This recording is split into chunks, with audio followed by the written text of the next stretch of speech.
Chair recognizes the gentleman from Texas, Mr. Paul, for 5 minutes. Thank you, Mr. Speaker. Mr. Speaker, I rise today to introduce a very simple piece of legislation to repeal the infamous Section 1021 of the National Defense Authorization Act, quietly signed into law by the President on New Year's Day. What a way to usher in the new year.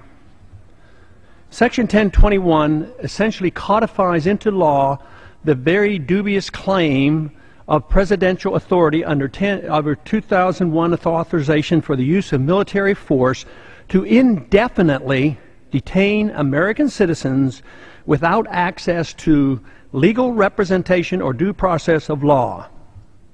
Section 1021 provides for the possibility of the U.S. military acting as a kind of police force on U.S. soil, apprehending terror suspects, including Americans, and whisking them off to an undisclosed location indefinitely.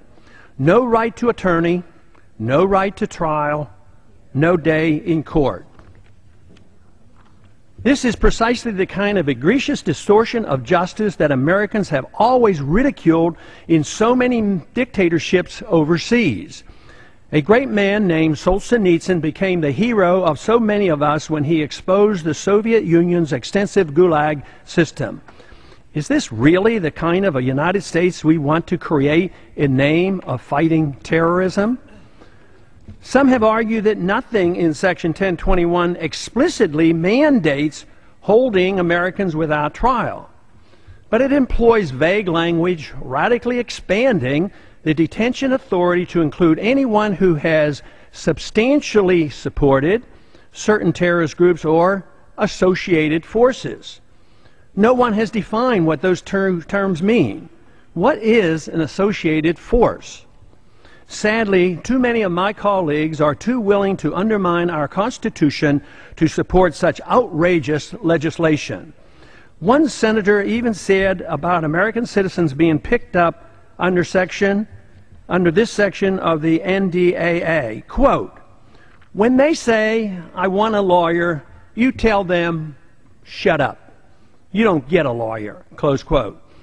Is this acceptable in someone who has taken an oath to uphold the Constitution? Mr. Speaker, of course, I recognize how critical it is that we identify and apprehend those who are suspected of plotting attacks against Americans. But why do we have so little faith in our judicial system? Have we not tried in civilian court and won convictions of hundreds of individuals for terrorist or related activities? I fully support continuing to do so. But let us not abandon what is so unique and special about our system of government in the process.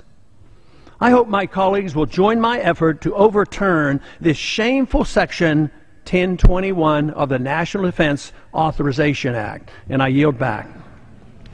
Chair recognizes the gentlelady from Texas, Ms. Jackson Lee, for 5 minutes.